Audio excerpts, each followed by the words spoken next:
नमस्कार श्रोताओं, आपका स्वागत है हिमाचल दर्पण लाइव टीवी में और मैं हूं अवधेश। और आज हमारे स्टूडियो में कुछ खास मेहमान मौजूद हैं जो आप मेरे पीछे शायद देख भी रहे होंगे। ये वो लोग हैं जो आपके लिए चुनाव में खड़े हैं और अपने अपने वार्डों से अपने वार्ड से जो है वो जनता के हित के लिए कुछ मुद्दों को उठाकर भाजपा समर्थित उम्मीदवार हैं और खड़े हैं कुछ मुद्दों को लेकर, कुछ बातों को लेकर, और कुछ जो जनता के सवाल हैं वो भी हम इनसे पूछेंगे और ये भी जानने की कोशिश करेंगे कि आखिर आपका उम्मीदवार जो है वो बिल्कुल सही कैंडिडेट है या नहीं। ये हमारे सवालों के जवाबों से पता लगेगा और ये विश्वास दिलाने की कोशिश करेंगे कि ये आपके लिए बिल्कुल सही उम्मीदवार हैं। तो पहले मैं अपने सभी अतिथियों का स्वागत करना चाहूँगा और हमारे बीच में जो है वो पच्छाद से विधायिका जी श्रीमती रीना कश्यप जी भी मौजूद हैं, इनसे भी हम बातचीत करेंगे। तो श्रोताओं, आइए हम पहले परिचय नहीं जानेंगे, परिचय जानने का समय भी नहीं है हमारे पास और इनके पास भी नहीं है, बड़ी मुश्किल से हमने इन्हें स्टूडियो में बुलाया है। हम सिर्फ जनता के सवाल सीधे सवाल इनसे करेंगे और पहला हमारा सवाल रहेगा वार्ड नंबर 2 से दया जी। मैम, आपका स्वागत है स्टूडियो में। धन्यवाद। मैं श्रीमती दया देवी, वार्ड नंबर 2 से। मैम, जनता के कुछ सवाल हैं आपसे कि वो आपको क्यों चुने, इसके विषय में कुछ सवाल है हम जनता की तरफ से आपसे पूछना चाहेंगे। तो पहला सवाल दया जी हमारा ये है कि आपने अपने प्रचार में कहा है कि वार्ड नंबर 2 में आर्य समाज तक सड़क की व्यवस्था करेंगे, तो उसके लिए आपकी क्या योजना है?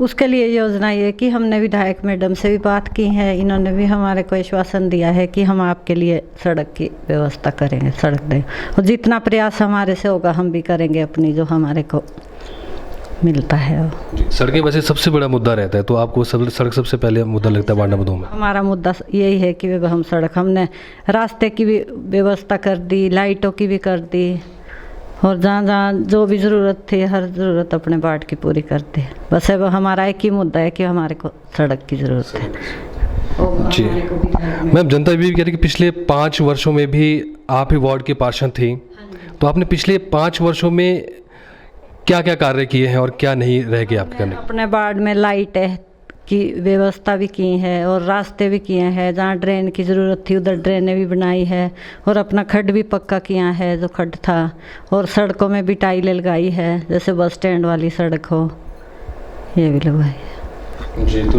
दर्शकों, आपने देखा कि दया जी ने जो है अपने हमारे सवालों के जवाब बिल्कुल सही तरीके से दिए हैं। अब चुनना आपको है कि आपका कैंडिडेट आपके लिए सही है कि नहीं है। हम चलते हैं अपने अगले कैंडिडेट की तरफ। हम चलते हैं वार्ड नंबर 3 की तरफ रूबी कक्कड़ जी से। जी मैम, आपका स्वागत है हिमाचल दर्पण लाइव टीवी। मैं वार्ड नंबर 3 रूबी कक्कड़। जी मैम, जनता के सवाल ये हैं कि जैसे हमारी जानकारी में भी है कि वार्ड नंबर 3 में सबसे बुरे हाल हैं, लोग कहते हैं ऐसा देखने में आ रहा है, तो उसको सुधारने के लिए आपकी क्या योजना है? हाँ जी, हम भी ऐसे वार्ड में घूमे हैं, बड़ा काफ़ी काम कराने को है, वहाँ पर रास्ते नहीं हैं, लाइटें नहीं हैं, बड़ा मुश्किल से ही चल के ऊपर गए हैं। इसलिए कोशिश यही रहेगी कि हम रास्ते भी पक्के कराएं और लाइटें भी लगवाएं, जो जो उनकी ज़रूरतें हैं हम सब पूरी करेंगे। जी, और जैसा कि मैम, अगला सवाल मेरा ये कि हिमाचल दर्पण लाइव टीवी ने वार्ड नंबर 3 का एक मुद्दा भी उठाया था, जिसकी एक खबर भी यहाँ से चली है और लोगों में उस बात को लेकर भी काफ़ी रोष है, तो उस पर आपकी प्रतिक्रिया क्या है और उसका जिम्मेदार कौन है? इस विषय में तो मैं कुछ नहीं बोलना चाहूँगी। कोशिश करूँगी कि अपने वार्ड को बिल्कुल सारे काम करवाएं उनके, और अपने वार्ड को आदर्श वार्ड बनाकर पूरे अच्छी तरह सारे कार्य पूरे करें, और जो जो कमियां हैं उनकी सब पूरी करेंगे। इसीलिए ज़्यादा से ज़्यादा वोट देकर सफल बनाएं और हम आगे के कार्य सारे पूरे करें। ताकि आगे को आपका काम दोबारा स्टार्ट हो सके। हाँ जी। जी, तो मैम, आप मानते हैं कि इसमें जो काम सरकार करवाती है उसके बाद भी उसकी जो रख रखाव नहीं होती, उसमें जनता भी कहीं ना कहीं जिम्मेदार होती है? नहीं। अब जैसे आपने ग्रिलें लगा दी और कोई उसको बेदर्दी से तोड़ दे या उसको ये करते, जो नुकसान पहुंचाते, जो आर्थिक रूप से जो जनता सरकार के फंड को नुकसान पहुंचाती है, उसके लिए जिम्मेदार जनता तो होगी। जनता तो है, फिर ये तो गलत है। ऐसे तो इनको सारा काम तो जनता को सहयोग दे के ही करना पड़ेगा। सारे काम तभी ग्रिलें लगाई जाएंगी, रास्ते बनाए जाएंगे, और हम अपना पूरा 3 वार्ड को स्वच्छ वार्ड, आदर्श वार्ड बनाएंगे, और जो भी सरकार से हमारे को बेनिफिट मिलता है वो हम अपने वार्ड तक सारे लोगों तक पहुंचाएंगे। उनकी सुविधाएं जो जो वो देंगे हम उनको सारे लोगों को बताएंगे कि यही अपने कार्य पूरे करो। तो मैम अगर आप वार्ड नंबर 3 से जीत जाती हैं तो जो कल का मुद्दा था आप उस पर काम करेंगे? हाँ जी, ज़रूर करेंगे। इसीलिए खड़े हुए हैं कि आज सबकी बातों को सुन के हम अपना पूरा कार्य करेंगे उनके लिए। MLA जी के साथ मिलके सारे काम पूरे करेंगे उनके। जी दर्शकों, आपने देखा होगा कि कल हमारी हिमाचल दर्पण लाइव टीवी ने वार्ड नंबर 3 का मुद्दा भी उठाया था। तो इसमें से जो प्रत्याशी रूबी कक्कड़ जी वो कह रही हैं कि हर काम के लिए ज़रूरी नहीं है कि सरकार ही जिम्मेदार हो, उसमें जनता का भी उतनी ही जिम्मेदारी बनती है कि वो सरकार का जितना भी आर्थिक फंड है उसको वो किस तरह से इस्तेमाल करती हैं। तो अगर ये जीत जाती हैं तो ये वादा कर रही हैं कि वार्ड नंबर 3 से जो मुश्किलें आई हैं, जो खबरों में चली थी, वो उसको ज़रूर पूरा करेगी। हम इनके इस हिम्मत के लिए भी इनको दाद देते हैं। दर्शकों, आगे हम चलते हैं वार्ड नंबर 4 की तरफ माधवी जी से, और माधवी जी से हम बात करेंगे और जानेंगे कि इनके क्या विचार हैं। मैम आपको स्वागत है हिमाचल दर्पण लाइव। थैंक यू जी। मेरा नाम माधवी सूद, 4 नंबर वार्ड से मैं खड़ी हो रही हूँ। मैम आपसे सवाल ये है कि आपके वार्ड में क्या कमी रह गई है जिसको आप पूरा करना चाहेंगे? हमारे वार्ड में एक तो बोरी की कमी रह गई है, उसको हमने दोबारा से बनाना है। बाकी तो लाइटों का रास्ते सब बना दिए हुए हैं। मैम मेरा दूसरा सवाल आपसे ये है कि वार्ड नंबर 4 में सबसे जो ज्वलंत मुद्दा है वो खड्ड का है, तो आप उसको किस तरह से देखते हैं? हमारे वार्ड में सबसे बड़ा मुद्दा खड्ड का ही है। उसको हम गए थे देखने, रीना कश्यप जी भी हमारे साथ गई थी और उन्होंने हमें आश्वासन दिया है कि हम जीत कर आएंगे तो ज़रूर उसको कंप्लीट करेंगे, कवर भी करेंगे, नालियाँ भी बनाएंगे, सब कुछ करेंगे। जितना हमारे से होगा उससे भी ज़्यादा करने की कोशिश करेंगे। जी, तो दर्शकों, माधवी जी का कहना है कि अगर किसी भी काम को पूरा करवाना है तो उसके लिए मेजॉरिटी में आना बहुत ज़रूरी है। अब ये आपके ऊपर है कि आप किस उम्मीदवार को चुनते हैं। हम किसी के पक्ष में बात नहीं करते, हम सिर्फ सवालों के जवाब ढूंढ रहे हैं, और अगर सवालों के जवाब सही तरीके से मिलते तो इसका मतलब है कि आपका उम्मीदवार आपके लिए बिल्कुल सही मिलता है। तो चलिए हम आगे चलते हैं दर्शकों। वार्ड नंबर 5 से अभिनंदन हाबी जी हैं हमारे साथ स्टूडियो में। सर आपका स्वागत है। धन्यवाद। सर आपसे सवाल ये है कि अगर आप जीत जाते हैं तो आपके प्रमुख कार्य क्या हैं? सबसे पहले तो मैं हिमाचल दर्पण टीवी का धन्यवाद करता हूं। उसके बाद अपनी बीजेपी पार्टी, अपने विधायिका रीना कश्यप जी का, जिन्होंने मुझे मौका दिया। और हमारे वार्ड में ये सबसे पहली बार हुआ है कि कोई यंग युवा जो है आगे बढ़ के काम करने का उसे मौका मिलेगा एज ए उम्मीदवार। अगर मैं जीत जाता हूं तो हमारा सबसे पहले तो हमारी जो बेसिक आधारभूत सुविधाएं उसको पूरा करना, जैसे कच्ची सड़कें, कच्चे रास्ते उसको पक्का करना, जल व्यवस्था और स्ट्रीट लाइटें, अंधेरे रास्ते जहाँ पे हैं वहाँ स्ट्रीट लाइट की व्यवस्था को पूरा करना। और इसके अलावा कोई भी मैं वैसे ऐसा कोई वादा नहीं करूँगा जो पूरा ना हो सके। हम जितनी भी हमारी मुख्य समस्याएँ हैं, बेसिक मुद्दे हैं, हम उसको पूरा करने की कोशिश करेंगे। सर मेरा अगला सवाल आपसे ही है, जो दर्शकों की तरफ से भी हमारे पास आया था कि आपके वार्ड में शमशान घाट का मुद्दा जो सबसे ज्वलंत मुद्दा है और जो कि समस्त राजगढ़ का भी मुद्दा है, आप इसको कैसे लेते हैं? क्योंकि ये एक ज़रूरत भी है जीवन चक्र के लिए। ये प्रमुख और ज्वलंत बिल्कुल मुद्दा है, और ये राजगढ़ हमारे वार्ड का ही नहीं, नगर पंचायत का ही नहीं, ग्राम पंचायत साथ में जो जुड़ी है उन सब के लिए ये बहुत बड़ी ज्वलंत समस्या है। इसका अभी तक जो कार्य काफ़ी समय से पूरा नहीं हुआ है। इसके कारण तो ये है कि एक रिज़र्व फॉरेस्ट के अंदर है, जिसमें रिज़र्व फॉरेस्ट के अंदर काम करना कोई आसान कार्य नहीं होता है। तो उसमें हम जितना हो सके मतलब अपनी तरफ से अपने जितना हो सकते मतलब काम करने की कोशिश करेंगे, और कोशिश करेंगे कि यदि है जो लैंड है जिसमें ये हमारा शमशान घाट है ये ट्रांसफ़र हो जाती किसी तरह से, तो उसमें हम जल्द से जल्द अपना कार्य करने की कोशिश करेंगे। फिर भी हम इसमें अपना जितना हो सकता है अपने तरह से जीतने के बाद जो विधायिका जी से हम जितनी मदद हमारे को मिल सकती है हम इसमें मैक्सिमम जो रास्ते का है, इसमें जो रास्ता बना है उसमें वो थोड़ा फिसलन वाला रास्ता है बना है, उसमें स्टेप लगाने हैं, छत का है उसमें, और सैनिटेशन का कार्य उसमें करने को है, पेंट वगैरह और सारा वो हम बिल्कुल उसको पूरा करने के लिए पूरी जितनी कोशिश हो सकती है और जो हम अपनी सरकार से उसका बेनिफिट ले सकते हैं वो हम लेके करेंगे, उसको पूरा करेंगे। आपको लगता है कि मतलब उसके लिए जीतना ज़रूरी है? बिल्कुल बिल्कुल, उसके लिए जीतना ज़रूरी है, और उसके लिए हमें अपने जो मतदाताओं से अपेक्षा है कि अगर वो ये सारी सुविधाएं उनको मिले, हर चीज़ उनको मिले, तो उनको अपने सरकार के साथ और हमारे जैसे युवा को थोड़ा सा अगर वो थोड़ा अपना वोट से हमें जिताते हैं तो ये सारे कार्य बिल्कुल पूरे होंगे। जी, तो दर्शकों आपने देखा कि अभिनंदन हाबी जी का कहना है कि जो ये मुद्दा है शमशान घाट का लेकर, ये ज्वलंत मुद्दा तो है, पर उसके लिए वही बात फिर से आ जाती है कि एक बार मेजॉरिटी में आके उसके लिए एक रोड मैप को तैयार करना और एक अच्छी सरकार का होना भी बहुत ज़रूरी है। तो दर्शकों, ये बात और इस सवाल का जवाब तो आपके पास ही है कि आप कैसे उम्मीदवार की अपेक्षा कर रहे हैं और वो उम्मीदवार आपके लिए खरा उतरता है कि नहीं उतरता है। तो दर्शकों, आगे चलते हैं हम अगले सवाल की तरफ। अगला सवाल हमारा वार्ड नंबर 7 से है, जिनका नाम है दिनेश ठाकुर जी। सर, आपका स्वागत है स्टूडियो में। नमस्कार जी। मैं सबसे पहले लाइव टीवी का धन्यवाद करना चाहता हूं, जिन्होंने मुझे ये मौका दिया आज बोलने का। मैं दिनेश ठाकुर वार्ड नंबर 7 से प्रत्याशी हूं।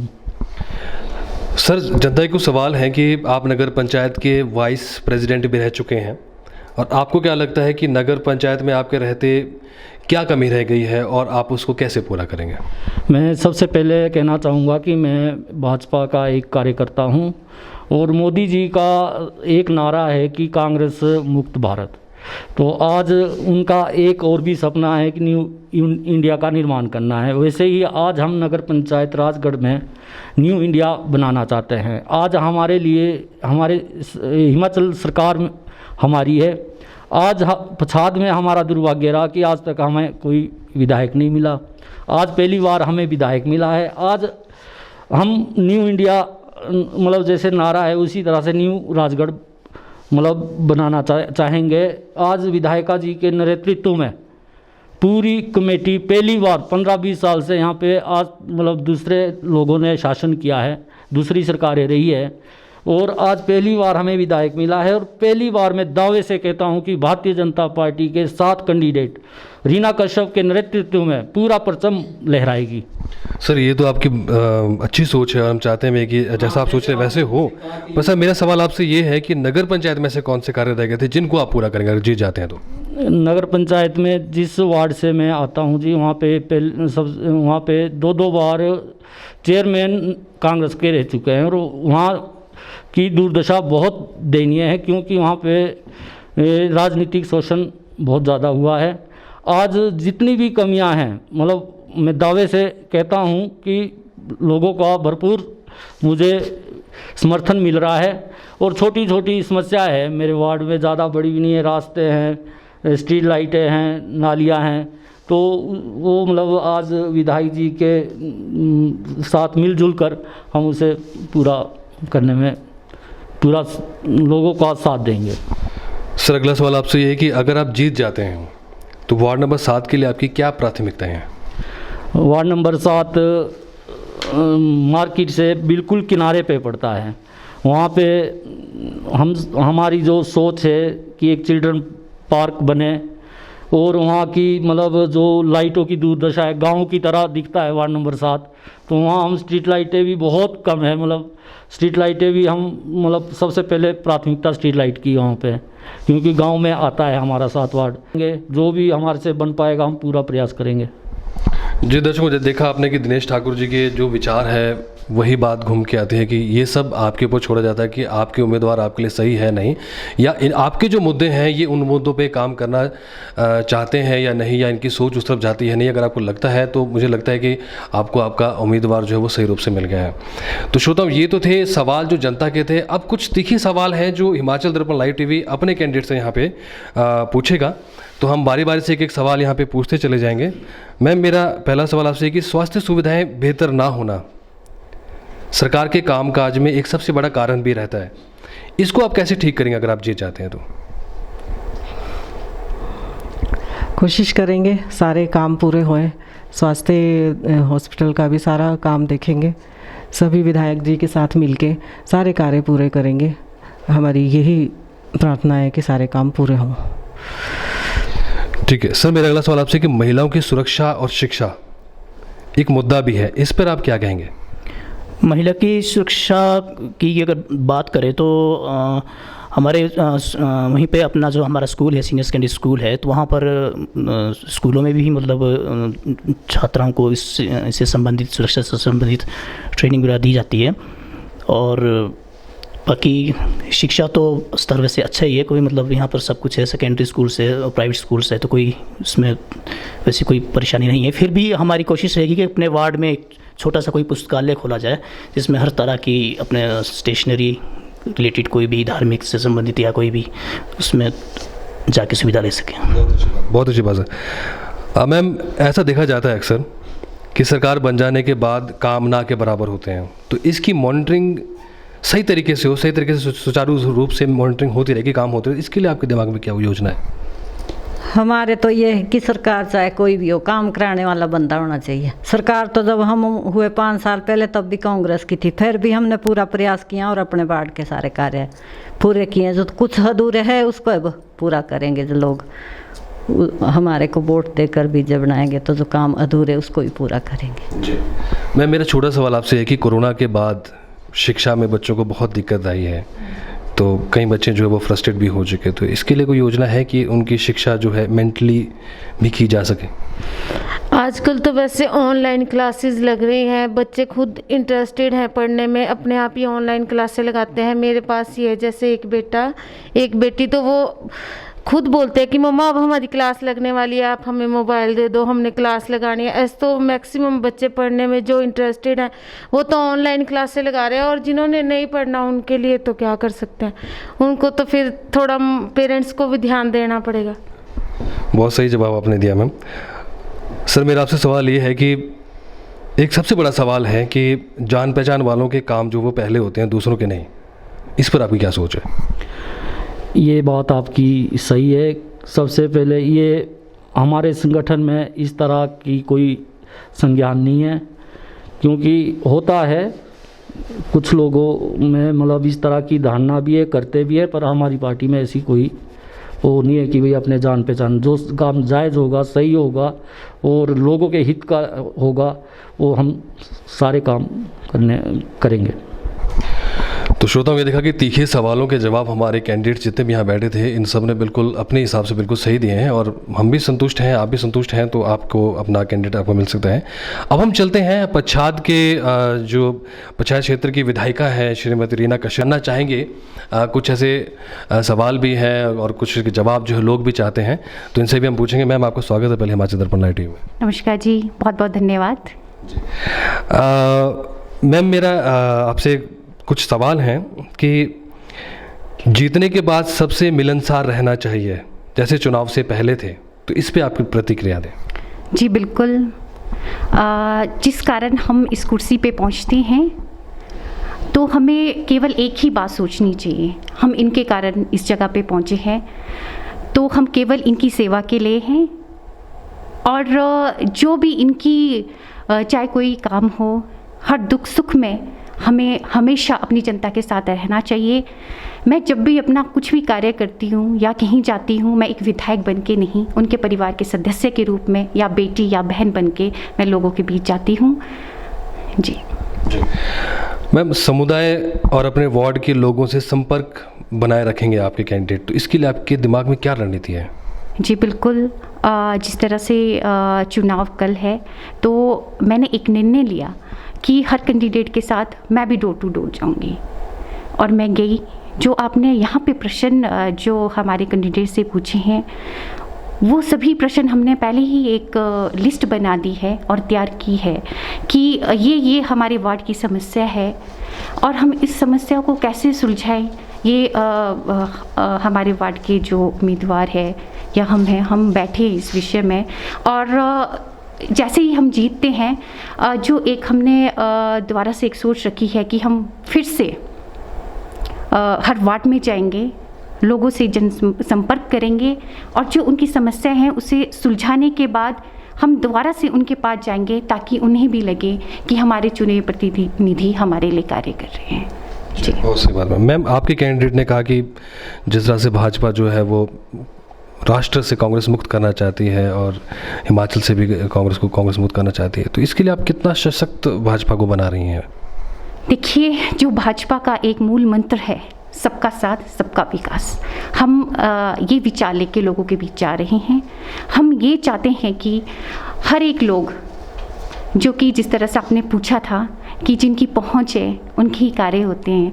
तो जो हमारे भाजपा की जो सोच है कि ज़मीनी तौर से जो आम जनता, आम लोग हैं, उनके कार्य हो, तो हमारा जो ये सोच है कि हम लोगों के बीच जाके सबका साथ सबका विकास, ये धारणा लेके, इस विचार को लेके हम लोगों के बीच जाएंगे और लोगों से जुड़ेंगे। बहुत सही बात। मैम, अक्सर सुना जाता है कि डेवलपमेंट के नाम पे फंड का गलत इस्तेमाल भी होता है। इस पर आप कैसे अंकुश लगाएंगे ताकि आपके कोई कैंडिडेट जीतने के बाद भी ना कर सके और लोगों में भी ये चीज़ ना हो? जी बिल्कुल, ये बहुत अच्छा आपने प्रश्न पूछा है। इसके लिए मैं स्वयं निरीक्षण करूँगी। हमारा जो ये मूल मंत्र है कि ना खाया है ना खाने देंगे।